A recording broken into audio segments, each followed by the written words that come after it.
ಇದೇ ಜನವರಿ 26ರಂದು ದೇಶೀಯ ಮಟ್ಟದಲ್ಲಿ ಜನತಂತ್ರ ದಿನಾಚರಣೆ ನಡೆಯುತ್ತಿದ್ದು, ಈ ಸಂಬಂಧ ಭಾರತದಲ್ಲಿ ನಾನಾ ರಕ್ಷಣಾ ವಿಭಾಗದ 942 ಮಂದಿಗೆ ಈ ಬಾರಿ ಶೌರ್ಯ ಪುರಸ್ಕಾರವನ್ನು ಘೋಷಿಸಲಾಗಿದೆ.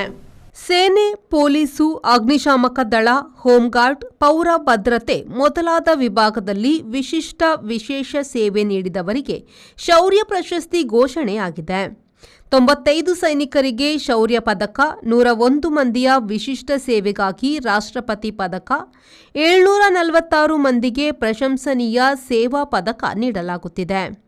95 ಶೌರ್ಯ ಪ್ರಶಸ್ತಿಯಲ್ಲಿ ನಕ್ಸಲ್ ಕಾರ್ಯಾಚರಣೆಯಲ್ಲಿನ 28 ಮಂದಿಗೆ, ಜಮ್ಮು ಕಾಶ್ಮೀರದ 28, ಈಶಾನ್ಯ ರಾಜ್ಯಗಳ 3 ಹಾಗೂ ಉಳಿದದ್ದು ದೇಶದ ಬೇರೆಲ್ಲೆಡೆಯ ಮಂದಿಗೆ ಸಂದಿದೆ.